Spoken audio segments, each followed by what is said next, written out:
Hey watch lovers, Brad from Brent Miller Jewelers. And today I have for us two of the newer Seiko Prospect GMT models. I think I reviewed the SPB383. That was the black dial when we got that one initially. And with our Seiko delivery this week, two more just came trickling in. On my left is the SPB381 with the lovely green dial and green ceramic bezel. And on my right is the SPB385. This is the Save the Oceans edition. And I got to tell you, gang, this one, the green is great, but this one is fantastic. Both of them really nice. So let's go through the specs again real quick on these. I did measure them 3 to 9 across the case, even 42 millimeters. I probably got inside the groove on the bezel again, slightly smaller, 41.86. So the bezel sits pretty flush to the case. And then the crystal on these, 28.6.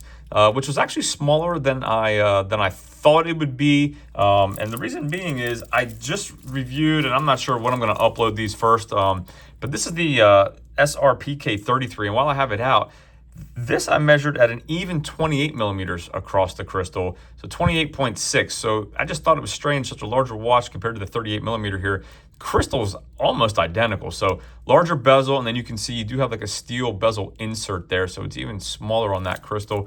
So for comparison, I thought I'd really just give you a quick shot of those two side by side. Moving along, I'll grab the Save the Oceans here again.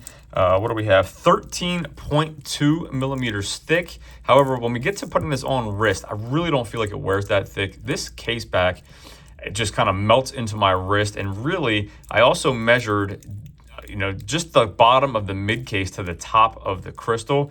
Measured that at an even 10. And to me, that's kind of how it wears. So I think it wears thinner than the 13.2 indicates.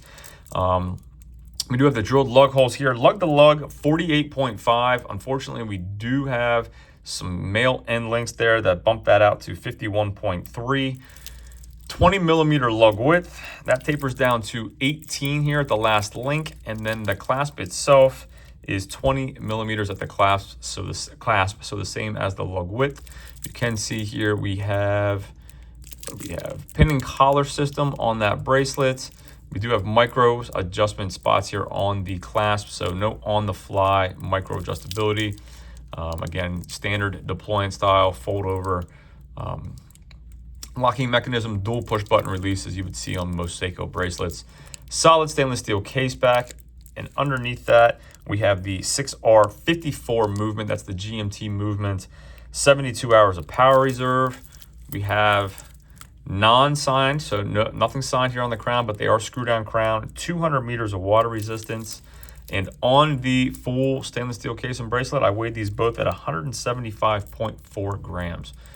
So let's see, pricing on these, the green non-limited edition, standard production here, $1,500. The Save the Oceans limited edition, 4,000 units of these.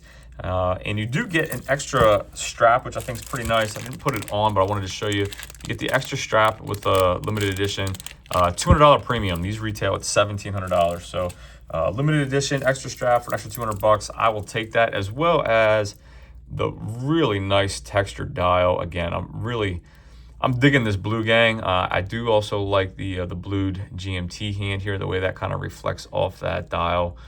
So again, I'm a sucker for blue. You guys probably know that if you follow the channel. So let me throw these both on wrist quick. We'll get a loom shot at the end. Again, I have a 6 3/4 inch wrist and admittedly have a preference towards smaller watches. However, these fit really well for 42 millimeters.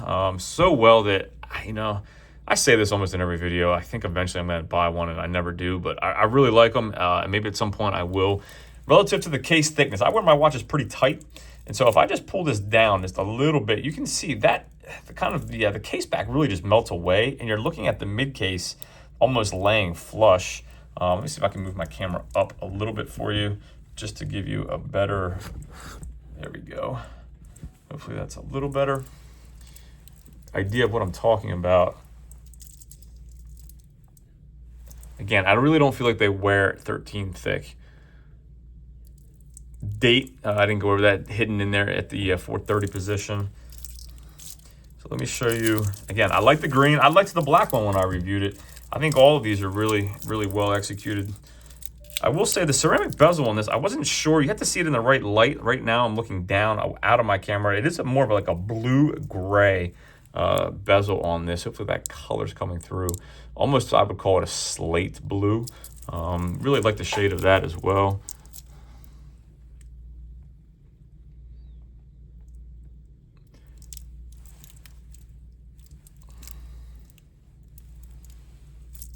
So hopefully that gives you an idea of how they wear. Let me hit these lights quick.